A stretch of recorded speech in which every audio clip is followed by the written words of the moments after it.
I know I'm quite late to talking about this, but Red vs. Blue is finally over, and frankly, I have a lot of complicated feelings on the matter. I like certain things about this finale, but there was a lot I didn't like. Unfortunately, this finale does seem very rushed, which was likely a byproduct of Rooster Teeth shutting down, because I think this needed more time to cook.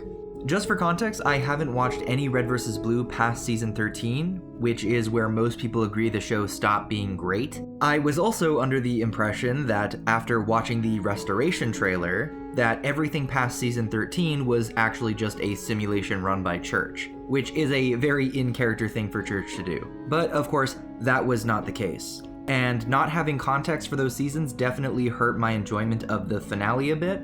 But let's get what I dislike out of the way first so I can end on a positive note. A lot of Restoration feels like it's dragging on the conflicts and ideas from the Freelancer saga. Everything from the meta, the AI trying to complete itself, and once again having to say goodbye to Church and Tex. Many of these plotlines are things that felt like they already had satisfying conclusions at the end of Freelancer, so I don't really feel that this adds anything to justify the repeat of those ideas. It's just a less effective version of that story. Probably the most jarringly bad thing about this finale, though, is the fight animation. I know after Monty passed away, Rooster Teeth really struggled to replicate the quality of his animation, but man, the mocap animation in this fight is just really bad. The action is slow and sluggish. It just doesn't have the weight and speed that it needs to really deliver on that action. I imagine that this is one of those things they didn't have time to polish properly because of the company shutting down, so I sympathize with the animators, but this was still kind of a disappointment to watch.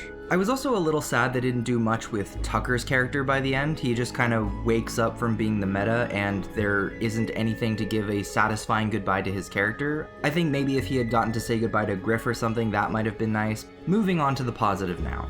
While I wasn't super happy about Tex coming back, I love the idea that her being based on the Reds and Blues memories allows her to succeed, where her past counterpart was based on memories of failure. It's a really great way of showing how her relationship with the Reds and Blues is so much more positive than what her relationship with the director ultimately ended up being. I think that that's a really great way to pay tribute to her character. However, easily my favorite part of all of Restoration was the death of Sarge, something to create real consequences for the conflict, and the whole funeral where Simmons and Griff say goodbye was genuinely really touching. I was actually kind of moved by that. I wasn't expecting him to die.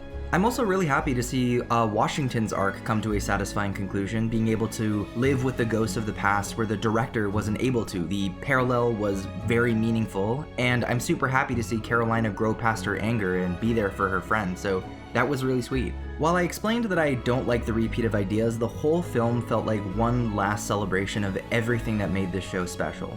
A way to bring closure to an unfortunate end, not just to Red vs. Blue, but to Rooster Teeth as a whole. I'm genuinely sad that things had to end on these terms, but I'm very grateful for the memories that these creators have left with me. Thank you, Red vs. Blue, and thank you, Rooster Teeth.